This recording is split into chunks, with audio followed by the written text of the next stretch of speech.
والفريق والأعلى والمكي والمعلى وجميع ساداتنا أبي علوي ورسولهم وفرهم ثم إلى أبيه كان جلاني بن أبو البنجلي ورجال دار السلام ورجال دار المصطفى وصولهم وفرهم أن الله يمدنا بأمدادهم ويجعلنا من حسبهم ويتوفى على ملتهم ويرزقنا حسن خاتمة وأن الله يفتح علينا فتوح العارفين ويفقهنا في الدين ويجعلنا من العلماء العاملين والغنيين والسخير وارزقنا الصدق والإخلاص وصفي القلوب واستماع مع الخلق وارزقنا السعادة والسلامة في الدنيا والآخرة على جميع وعلى من به سلفنا الصالح سيد النبي وعلى النبي بسر الفاتحة. بسم الله الرحمن الرحيم الحمد لله رب العالمين الرحمن الرحيم مالك يوم الدين إياك نعبد وإياك نستعين اهدنا الصراط المستقيم صراط الذين أنعمت عليهم غير المغضوب عليهم ولا الضالين آمين.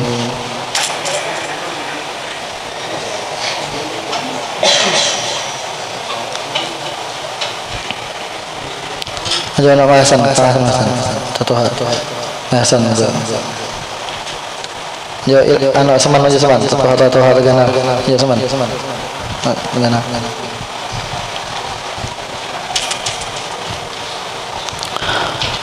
Ya Rabbi salli ala Muhammad habibika syafi'il musyaffa. Ya Rabbi salli ala حبيبك الشافع المشفع. يا ربي صل على محمد على رتبة وأرفع. يا ربي صل على محمد على رتبة وأرفع. يا ربي صل على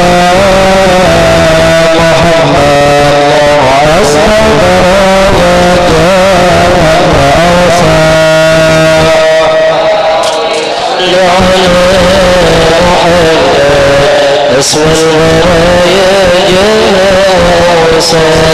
يا ربي صل على محمد وعافنا وفي كل موجة. يا ربي صل على محمد وعافنا وفي كل موجة. يا ربي صل على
صل على محمد يا ربي صل عليه وسلم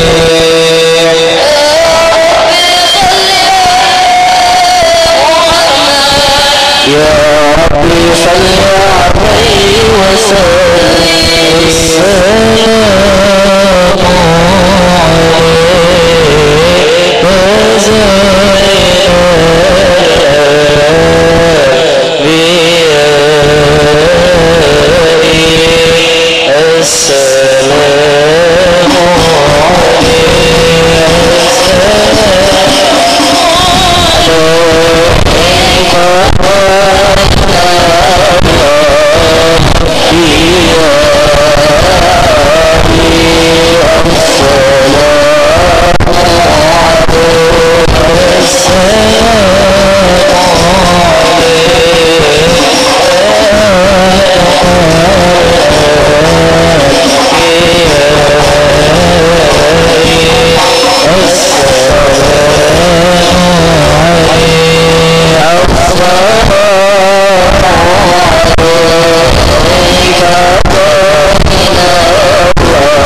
بسم الله الرحمن الرحيم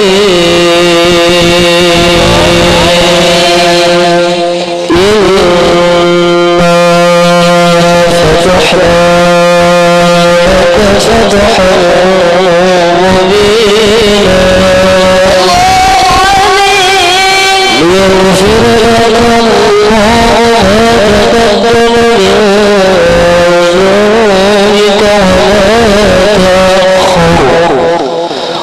ويتم نعمته عليك ويهديك صراطا مستقيما وينصرك الله نصرا عزيزا لقد جاءكم رسول من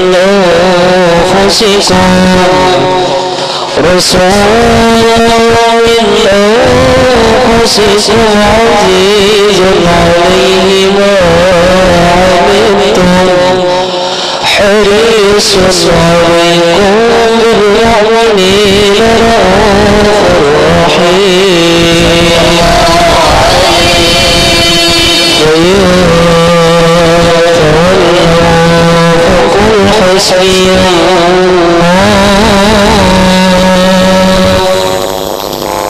حسبي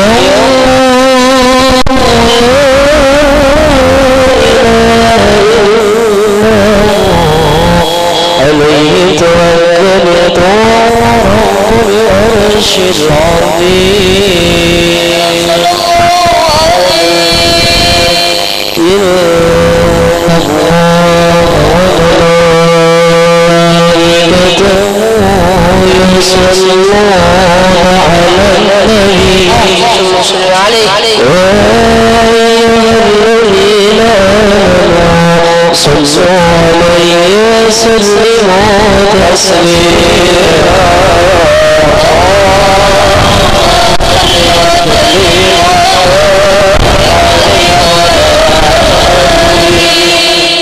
اللهم صل وسلم وبارك عليه وعلى آله.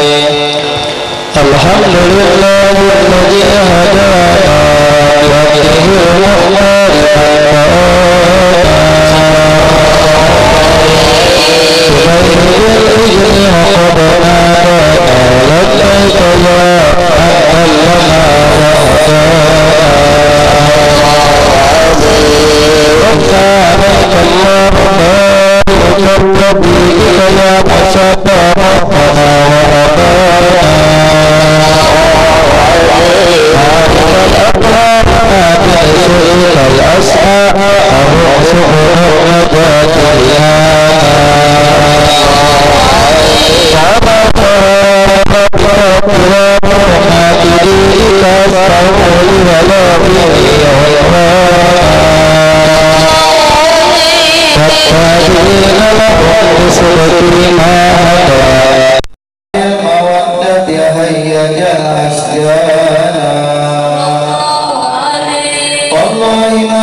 وتسأل ربها الرضوانا حال المحبين كذا فاسمع إلى سير المصفى والهب الآذانا والسيدنا وصف طه المجتبى واهدر لقلبك ينطلق وجدانا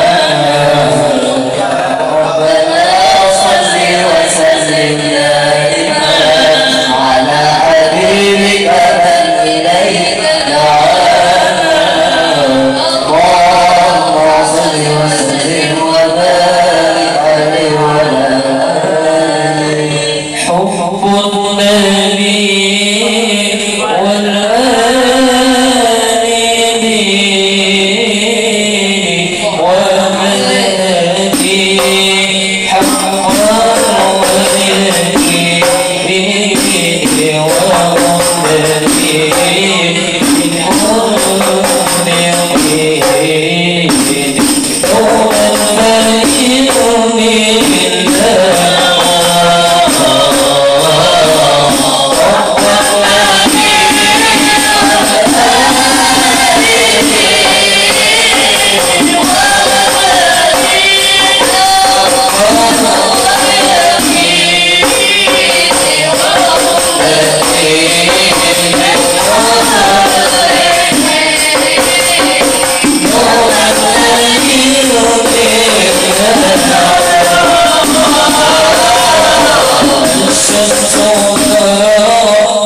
فرحانا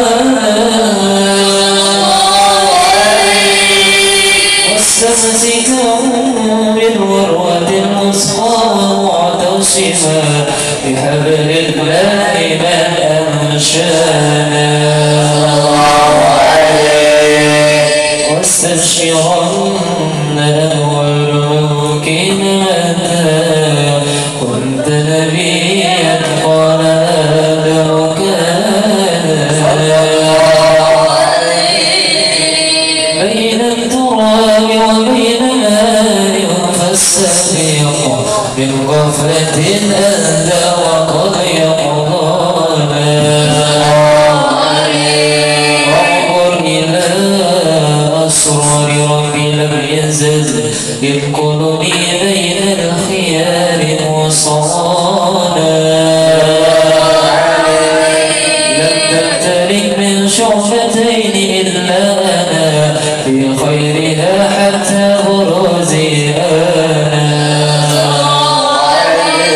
فأنا خيار من خيار قد خرجت من نكاح إلهي صانا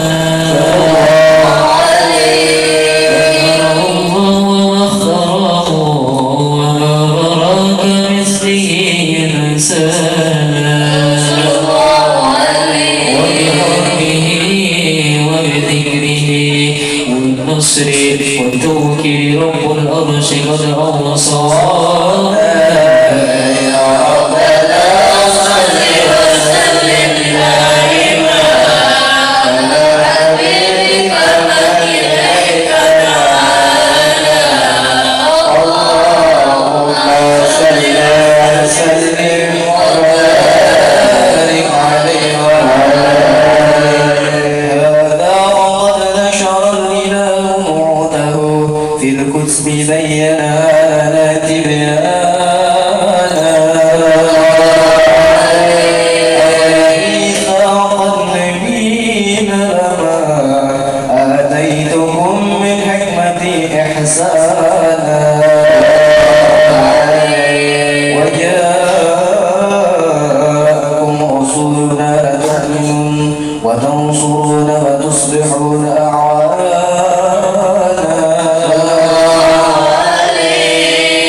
بشروا أقوامهم بالمصطفى عظم بذلك رتبة ومكانا فهو وإن جاء الأخير مقدم يمشون تحت لواء من نادانا يا أمة الإسلام أول شافعين ومشفع أنا قد لا أترانا حتى أنادى ارفع وسل تعطى وقل يسمع لقولك نجم فخرك بانا ولواء حمد الله يلقي ولأولا آتي أنا الجنانا واكرم الخلق على الله أنا فلقد حلام الله منه حنانا ولسوف يعطيك فمرضاك الجميل معطيك قصا أن أطاه مهانا بالذكر وصف محمد كي نجزي عن القلوب رانا يا ربنا صل وسلم دائما على حبيبك من إليك دعانا اللهم صل وسلم عليه وعلى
اللهم صل وسلم وبارك عليه وعلى آله. لما نحن وقت البروز لأهل الإبر مما شاءه قد كان أمنت به الأم الأمينة بنت وهب من لها أعلى الإله مكانا. صلى الله عليه وسلم عبد الله بن حول المطلب رأى البرهانا. صلى الله عليه كان ينظر نور طه وجهه وسرى إلى الإبن المسعود عيانا. وهو حابل حاشم الكريم الشحم بحل منافذ قصي كان.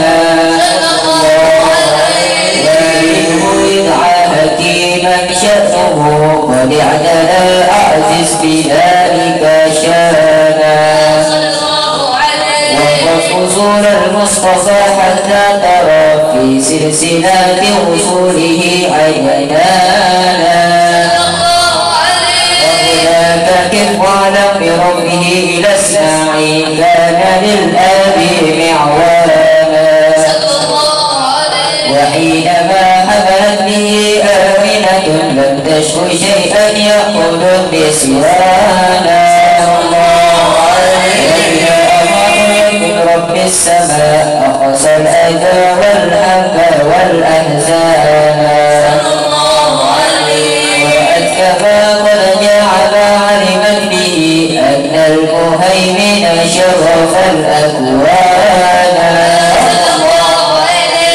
لمن في بطنها فاستبشرت ولنا المخاض فأبرئت بدوانا سبحان الله لا إله إلا الله الله أكبر سبحان الله الحمد لله لا إله إلا الله الله أكبر سبحان الله الحمد لله لا إله إلا الله الله أكبر سبحان الله الحمد لله لا إله إلا الله الله أكبر ولا حول ولا قوة إلا بالله العلي العظيم في كل لحظة أبدا على خلقه نفسي وجهة عرشي وتجلت الأنوار من كل جهات وفقت بنا للمشفع هانا وتجلت أبرزت شمس الهدى زهر الهبيب وقوأت ومصانا صلى الله على محمد صلى الله عليه وسلم صلى الله على محمد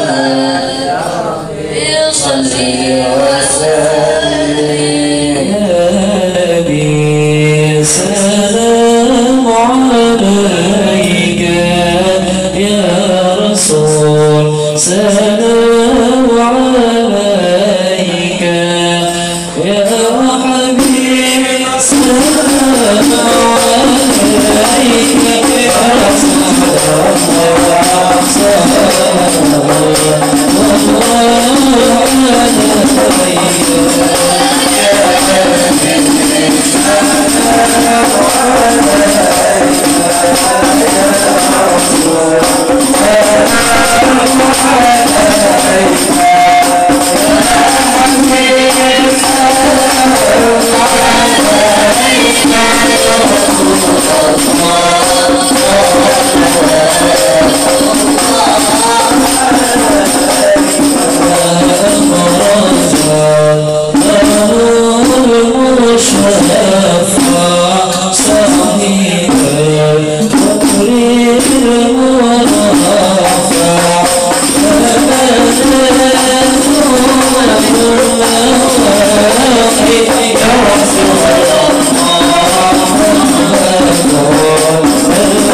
Bismillahirrahmanirrahim.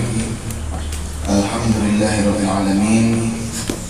Allahumma sholli wa sallim ala sayyidina Muhammad miftah babi rahmatillah adada ma fi ilmillah salatan wa salaman daimaini bidawami mulkillah wa ala alihi wa sahbihi wa mawalah amin ya rabbal alamin. Nawaitu ta'alum wa ta'lim wa tadakkur wa tadkir wa naf'a wa intifa' wal ifadah wal istifadah wal hatha ala tanasuki bi kitabillahi wa sunnati rasulillah والدعاء إلى الهدى والدلالة على الخير ابتغاء وجه الله ومرضات الله وقربه سبحانه وتعالى. Amin ya rabbal alamin. Alhamdulillah, malam yang penuh dengan keberkahan, malam Jumat ini kita kembali lagi membaca sebagian sifat kesempurnaan baginda Muhammad sallallahu alaihi wasallam untuk menambahkan kekuatan cinta kita kepada Nabi Muhammad dan pengetahuan kita kepada Nabi Muhammad sallallahu alaihi wasallam.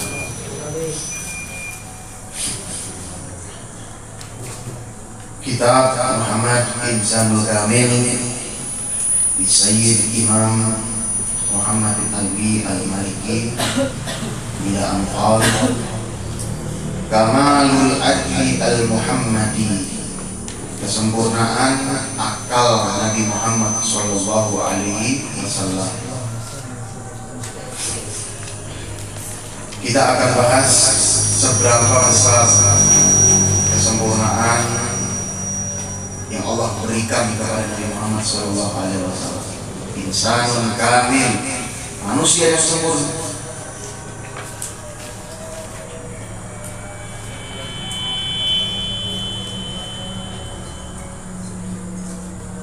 Sebagaimana syair yang mengatakan, seakan-akan engkau ya Rasulullah diciptakan sekehendak-mu. Apa yang kamu ingin, perangimu, tubuhmu, semuanya sempurna Allah berikan kepada Nabi Muhammad SAW. Khuliqta mubarra'an min kulli aibin, engkau diciptakan terbebas dari segala aib. Al-aqlu al-kamilu huwal aslu alladhi tansha'u anhu al-khisal al-hamidah.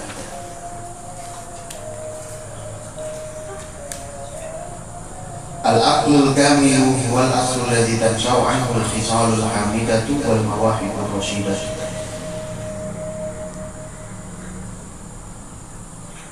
Akal yang sempurna. Al-aqlul kamil, sempurnanya akal, wal aslu, sempurnanya akal, yaitu adalah salah satu pokok pondasi alladzi tansha'u anhul khisal, yang mana dengan kesempurnaan akal itu akan tumbuh sifat-sifat, bagian-bagian yang baik, wal mawahib ar-rasyidah, dan pemberian yang lurus, sempurna, sesuatu karunia yang baik. Wabihi tajtanibu radha'il, dan dengan akal akan dapat menghindari perbuatan yang enggak baik atau sifat yang enggak baik. Karena Allah berikan kita akal untuk menundukkan nafsu kita. Beda dengan binatang. Binatang itu dia tidak punya akal. Yang diumpati nafsunya ada. Manusia berisi akal. Kawainya memilih mana yang bujur, mana yang kada, mana yang baik, mana yang kada. Namun akal itu sempurna, maka semakin sempurna kebaikan yang timbul dari perangai seseorang. Wahwa, dan itu akal, alladzi yusallim sahibu ila majami'il khair wal fadl. Akal itu bisa mengantarkan sahibuhu, orang yang memiliki akal itu, ila majami'il khair wal fadli, ke dalam kesempurnaan, kebaikan dan karunia, kebesaran.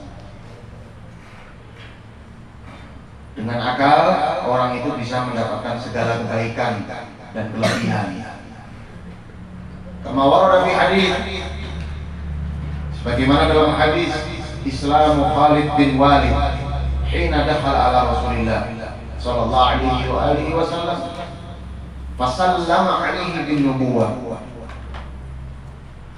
Sebagaimana dalam hadis tentang kisah Islamnya Sayyidina Khalid bin Walid, ketika masuk Islam dia datang kepada Rasul sallallahu alaihi wasallam memberikan salam kepada Nabi sallallahu alaihi wasallam. Qal faradda alaihi salam biwajhin taliqin. Nabi membalas salam dengan wajah yang semeringat, wajah yang indah.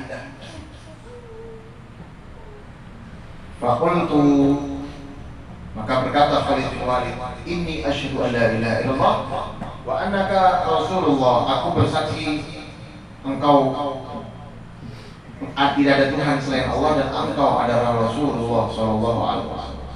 Masuk Islam Sayyidina Khalid bin Walid. Ketika Sayyidina Khalid bin Walid masuk Islam, maka Rasul mengatakan kepadanya, faqala lahu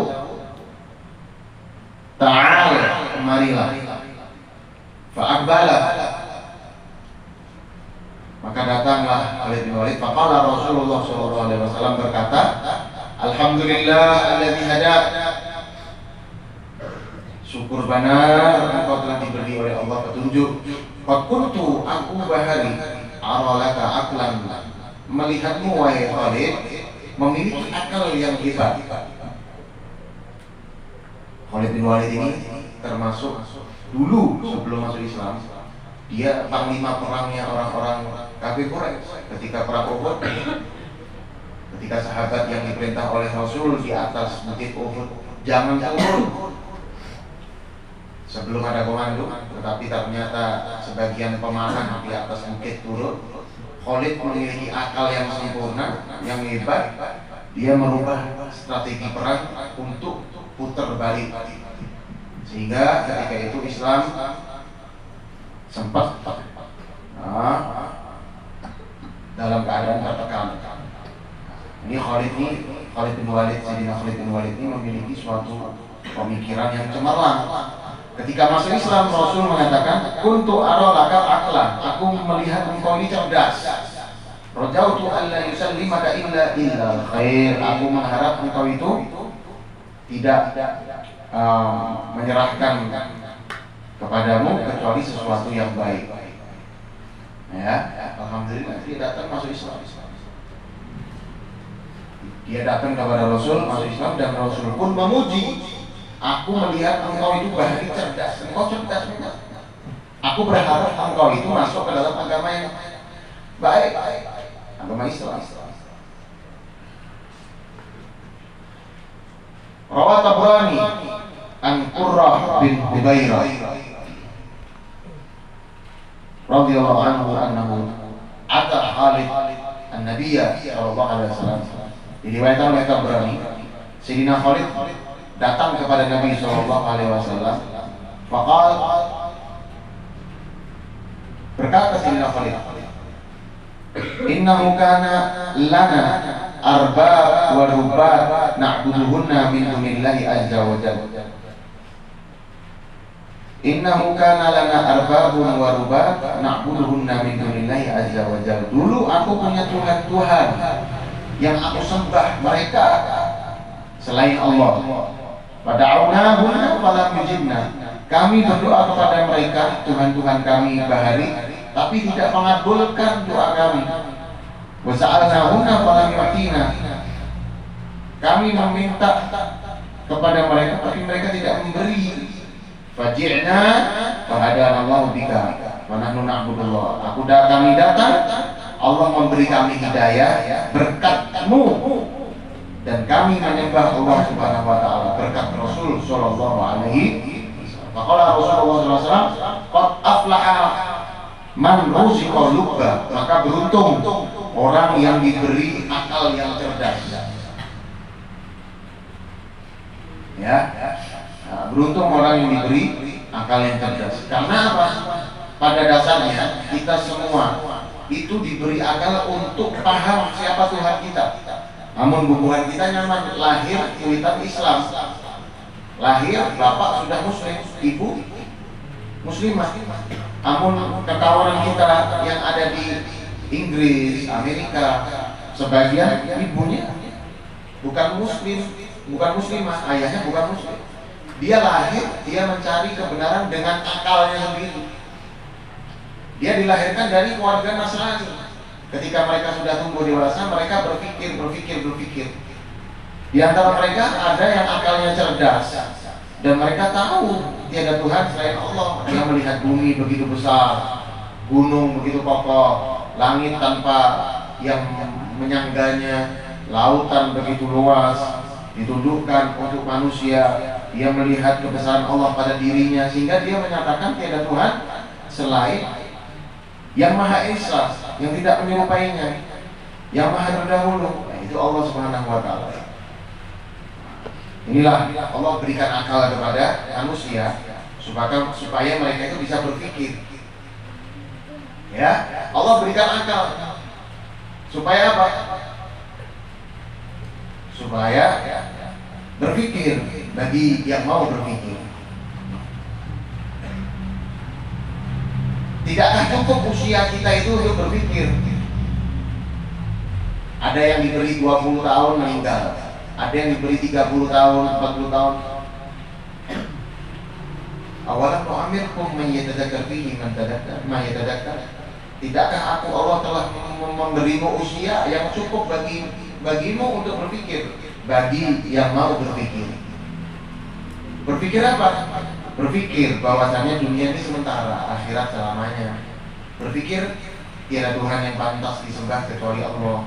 Oh, matahari ternyata maghrib hilang, berarti tidak pantas disembah. Oh, bulan timbul, ternyata gerhana hilang, berarti tidak pantas disembah.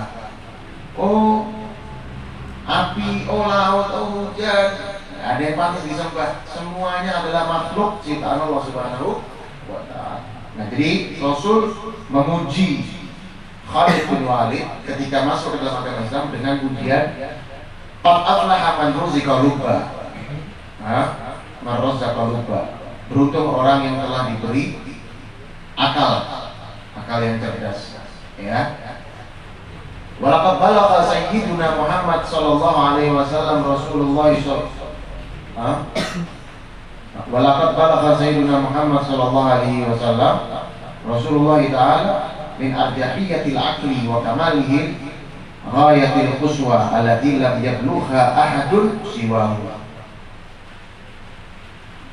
Dan telah sampai bahwasanya Sayyidina Muhammad sallallahu alaihi wasallam adalah utusan Allah yang mana memiliki paling arjahnya akal, memiliki akal yang paling sempurna di ujung kesempurnaan yang tidak bisa didapatkan oleh siapapun kecuali Nabi Muhammad SAW. Tidak ada yang bisa menyerupai akal kesempurnaan Nabi Muhammad. Bayangkan, Nabi Muhammad SAW mampu menampung isi daripada Al-Quran, bukan sekedar hafal. Lihat Al-Quran itu, seandainya satu ayat aja dijelasin, laut dijadikan tinta, lana fidal bahar, akan habis itu lautan. Qabla an tanfad kalimatullah, sebelum bisa menjelaskan tentang satu ayat Allah Subhanahu wa Ta'ala. Meskipun didatangkan lautan serupa berupa tinta untuk menjelaskan satu ayat, tidak bisa. Al-Quran, malaikat, jin, manusia disuruh kumpul jadi satu, membuat satu ayat yang sama serupa dengan Quran, tidak bisa. Kalau Al-Quran diturunkan kepada gunung, itu gunung akan hancur. Wa anzalna hadzal Qur'an ala jabalin la ra'aytahu khashi'an mutasaddian min khasyatillah, itu akan hancur karena khusyuk takut kepada Allah. Ketika Rasul pernah duduk di atas ontanya ketika haji wada, ketika turun ayat al-yauma akmaltu lakum dinukum, Al-Maidah, itu ayat terakhir yang diturunkan oleh Allah, maka itu onta terjatuh karena saking beratnya wahyu yang diterima oleh Nabi. Nah, bagaimana dengan kecerdasan Rasul dan kekuatan akal Nabi Muhammad SAW? Tafsir menjelaskan Al-Quran berapa banyak tafsir Qurtubi, Ibn Katsir, Baghawi, Jalalain dan lain sebagainya. Dan bagaimana dengan kecerdasan Nabi Muhammad SAW mampu menampung segala ilmu yang Allah berikan. Bahkan Rasul itu pernah tausiah khutbah dari subuh sampai zuhur, selesai sholat zuhur sampai asar, selesai sholat asar sampai maghrib, selesai sampai isya.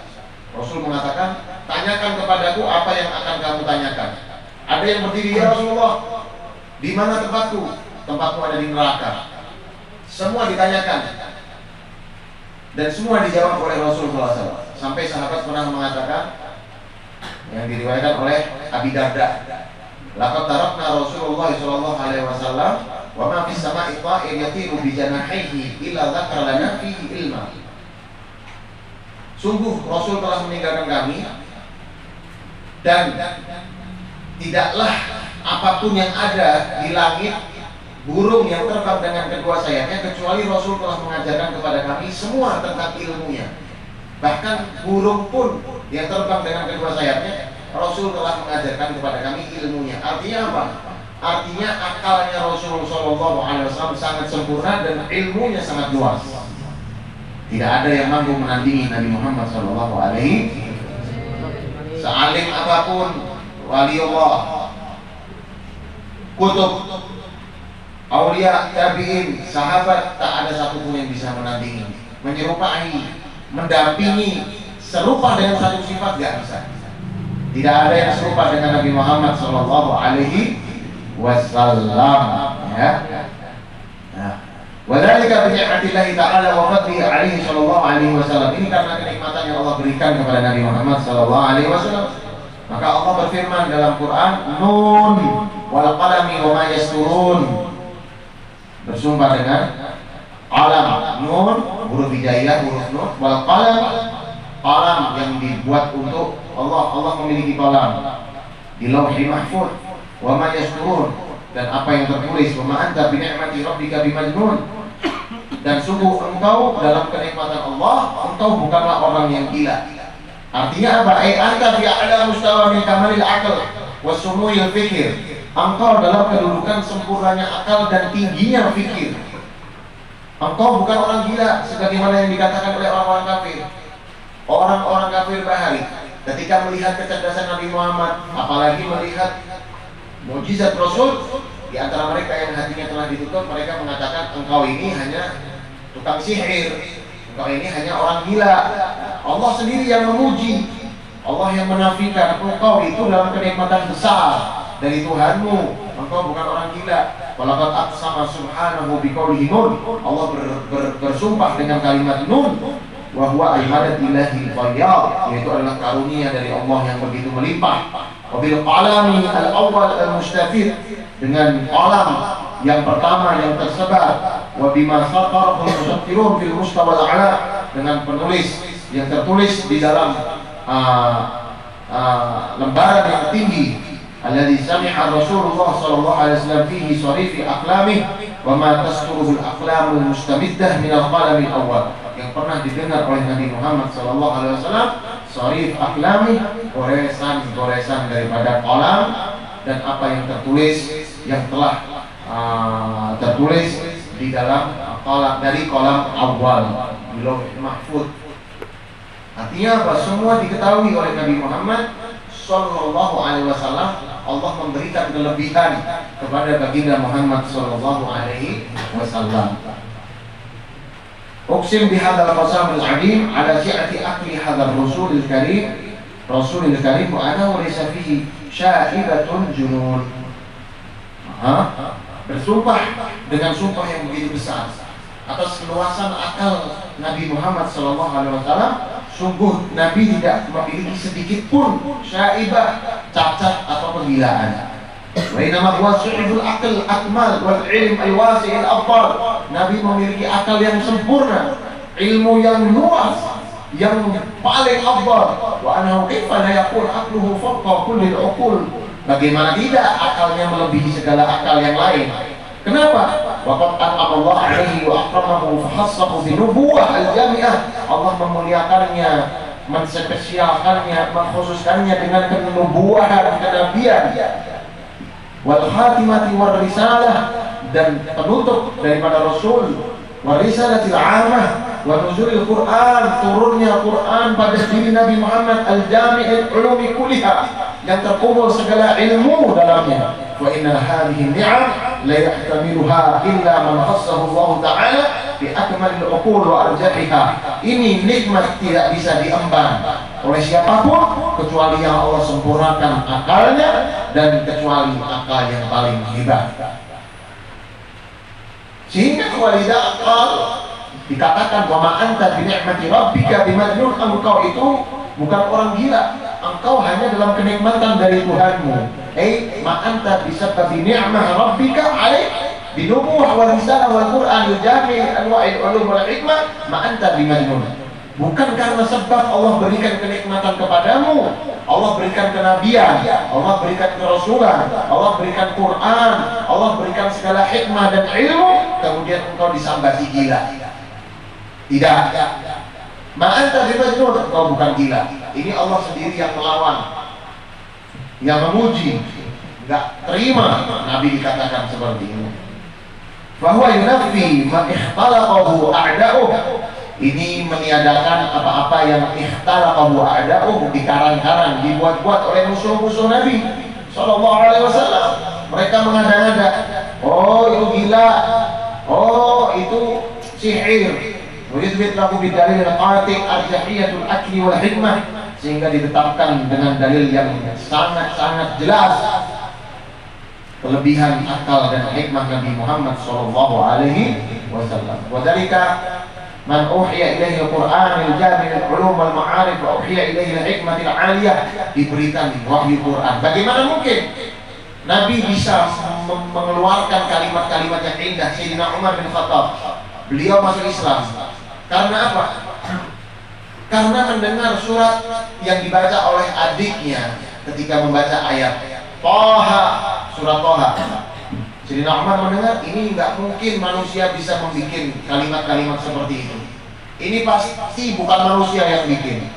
Nabi Muhammad ummi, nggak bisa baca, nggak bisa nulis, tapi umminya beliau bukan menjadikan kekurangan bagi Nabi.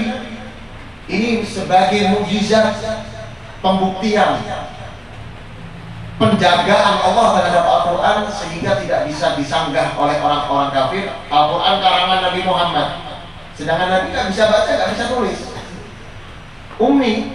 Tapi Al-Quran Allah turunkan kepada Nabi Muhammad, di mana dalam masa itu yang lagi viral adalah syair. Viral, semua orang Arab berlomba-lomba menyebutkan kalimat-kalimat yang indah. Siapa yang paling jago untuk mengeluarkan syair, maka dia akan mendapatkan harta yang berlimpah dan mendapatkan kedudukan yang tinggi. Karena di saat itu yang paling viral syair, maka Allah keluarkan di antara mukjizat yang lebih besar dari segalanya, itu adalah Al-Quran. Sehingga Sayyidina Umar masuk Islam. Ini nggak mungkin manusia, jin, malaikat dapat membuat kalimat-kalimat seperti ayat Al-Quran. Seperti itu. Berarti karena manusia ini doa diberi Quran, diberi hikmah, ya. Pada tasawwur ayatnya fi syai'in khalal aw naqas. Bagaimana bisa mungkin sosok yang mengeluarkan daripada Al-Quran dari dadanya, yang diberi wahyu Quran, kemudian dibilang cacat atau ada kekurangan? Mustahil. Seperti itu. Waqala Abu Habib Munabbih at-tabi'i thiqah, berkata salah satu tabi'i yang sangat thiqah, alladhi rawahu Syaikhan wa khairuhuma, yang diriwayatkan oleh Imam Bukhari wa Muslim dan selainnya. Qara'tu fi 71 kitaban, aku membaca dalam 71 kitab, yaitu kitab-kitab terdahulu. Wajadtu fi jami'iha an Allah Ta'ala lam yu'ti jami'an nas min bad'i dunya ila jiwa'iha min al-aql fi janbi aqli Muhammad sallallahu alaihi wasallam. Allah tidak memberikan kepada seluruh manusia dari awal diciptakannya dunia sampai selesai nanti. Allah tidak memberikan akal seperti akal yang diberikan kepada Nabi Muhammad sallallahu alaihi wasallam illa kahabbati ramlin min jami'i rimari dunia, kecuali akal yang ada pada yang lainnya seperti satu helai pasir dari seluruh pasir yang ada di dunia. Akal kita ini cuma sebiji pasir dibanding dengan akal Nabi Muhammad sallallahu alaihi wasallam. Wa anna Muhammad sallallahu alaihi wasallam arjahun nas aqlan wa afdaluhum ra'ya, dan paling sempurnanya pemikiran. Nah, ini disebutkan di Syarah Al-Mawahib. Allahumma sholli ala sayyidina Muhammad wa ala ali sayyidina. Nah, jadi jangan tapi kita itu sombong. Nah, akal kita ini halus benar. Nah, seperti satu habbah, satu biji pasir atau satu biji kerikil dibanding dengan akal Nabi Muhammad SAW. Bagi para santri yang belajar, kita ini pewaris Nabi. Apa yang Nabi berikan itu adalah ilmu. Innal anbiya lam yuwarithu dinar wala dirham wala dinar. Tidak mewariskan dirham, emas dan perak, tapi yang diwariskan oleh Nabi adalah ilmu. Nah, dan ilmu-ilmu ini yang kita pelajari. Semua yang kita pelajari itu sumbernya dari Al-Quran. Ilmu balaghah, contoh-contohnya Al-Quran. Ilmu usul, contoh-contohnya Al-Quran. Ilmu fikih, dalilnya Quran. Ilmu hadis, semuanya dari Quran. Penjelasan dari Quran. Sumbernya Al-Quran. Dan kita hanya sedikit yang kita dapat. Sehingga semakin kita belajar, semakin paham. Ternyata ilmu sangat luas. Semakin kita belajar, semakin paham ternyata kita sangat bungul. Semakin kita pintar, semakin paham kita sangat bodoh. Jangan sampai semakin kita pintar, kita merasa pintar. Orang pintar merasa pintar, berarti dia adalah orang yang gak pintar. Orang yang pintar adalah orang yang mengetahui ternyata ilmu tidak ada ujungnya. Sehingga la tama'a illa fi itsnain. Nabi mengatakan tidak ada tamak kecuali dua hal. Yaitu apa? Salah satunya adalah orang yang menuntut ilmu, sehingga dia tidak ada merasa puasnya. Karena semakin dia belajar, semakin dia merasa dia tidak punya apa-apa. Ini tamak yang bagus. Nah, kalau yang satunya nggak bagus, orang yang mencari dunia, semakin dia kaya, semakin dia nggak puas. Sehingga carilah ilmu minal mahdi ilal lahad, dari kita di kandungan pangkuan ibu kita sampai kita dilahir, sampai kita dilahad dalam kubur. Artinya tidak terbatas dengan waktu dan tidak ada kata selesai. Tidak ada kata lulus dari santri. Sebesar apapun bolangnya, jubahnya, alimnya, tidak ada kata selesai dari santri. Kita semua adalah santri, kita semua adalah penuntut ilmu. Nasihat terpenting buat para santri, jangan jadi orang sombong. Karena kebiasaan para santri kalau sudah pintar, belajar di Mesir, belajar di Tunis, belajar di Tarim, pulang di kampungnya ada pengajian, dia tak mau datang. Kenapa? Dia sudah pernah belajar. Belum tentu yang disampaikan di pengajian itu pernah kita dengar. Belajarlah dari siapapun, meskipun dari anak-anak. Habib Ali bin Muhammad Al-Habsyi kalau melihat anak-anak kecil yang pintar, dia datang dan dia belajar meskipun umurnya jauh di bawahnya. Jadi penyakit terbesar adalah kesombongan dan rasa malu. Sombong mencegah orang itu untuk datang hadir untuk belajar, dan malu mencegah orang itu untuk mendapatkan ilmu. Jadi sebesar apapun ijazah kita, ilmu kita, jangan sampai menghalangi kita untuk terus belajar. Lihat guru-guru kita di Hadramaut, antara Habib pimpinan Darul Mustafa, Syekh Habib Umar, setiap hari Sabtu madras datang belajar kepada Habib Salim Asyatiri. Habib Salim Asyatiri datang ke Darul Mustafa, Habib Abu Bakar Masyhur juga datang. Semua saling mengambil ilmu, saling berbagi, saling belajar. Tidak ada kata tamat, kata berhenti. Itu tamat, hanya tamat di bangunan saja. Oh, di bangunan Rubatul Mustafa, ini bangunan. Selesai di bangunan sini, tapi tidak selesai kita belajar di tempat-tempat lain. Tidak selesai kita kembali lagi ke sini. Tidak ada selesai kita belajar. Kita belajar selawasan.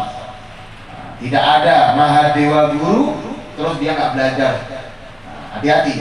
Seorang guru kalau dia nggak punya guru lagi, dia tidak belajar lagi, takutnya nanti bisa tergelincir di akhir hayatnya. Kenapa? Ya karena sudah tidak belajar lagi. Maka dari itu ulama-ulama kita itu paling senang mendengarkan kajian ilmu dari siapapun. Ya, wallahu a'lam bishawab.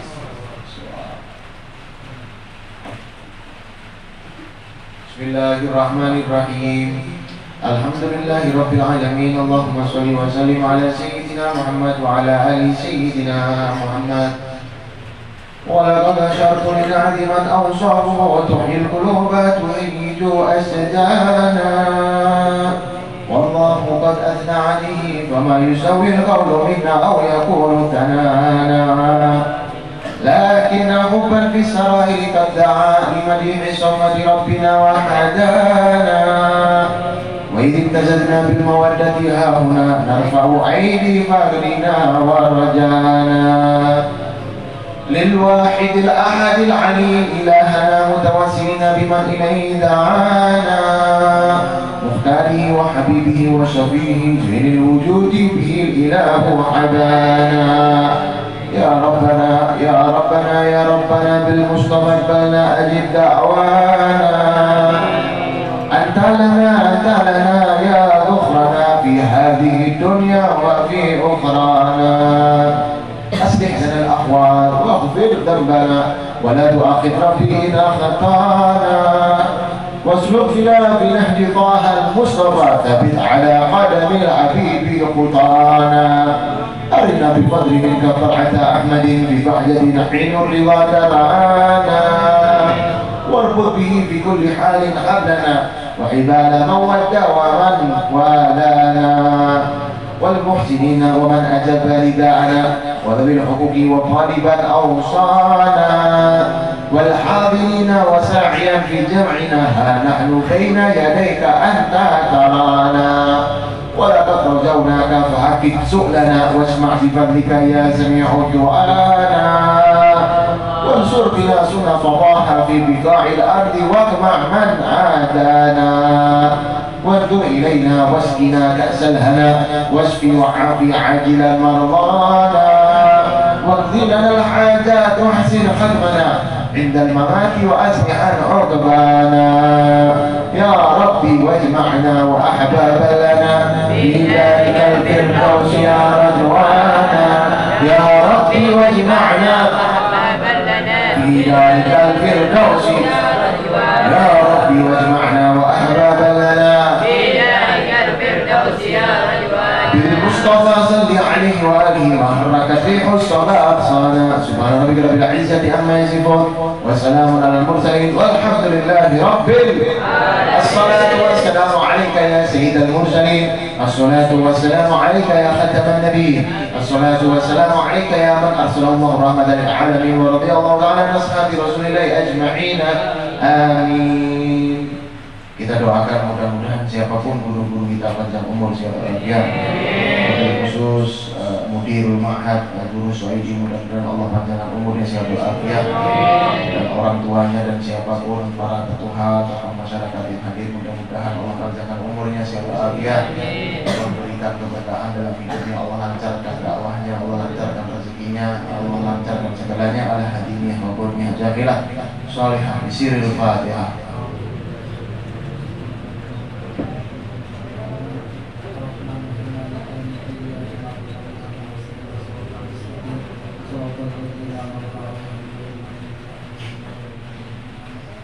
Bismillahirrahmanirrahim. Alhamdulillahi rabbil alamin. Allahumma salli wa sallim ala sayyidina Muhammadin wa ala alihi wa sahbihi ajma'in. Rabbi zidna ilma wa wasi' lana fi rizqina barik lana fima razaqtana waj'alna mahbuban fi qulubi ibadik wa azizan fi ayunihim waj'alna wajihan fid dunya wal akhirah wa minal muqarrabin ya katsiran nawal ya hasana fi'al ya qa'iman bila zawal ya mubdian bila misal falakal hamdu wa lakal minna falakal syarafu ala kulli hal. Allahumma ya qadiyal hajat iqdi hajatina ya Allah. Allahumma yassir ziyarah Makkah wal Madinah wal Karim bijahi Rasulillah sallallahu alaihi wasallam.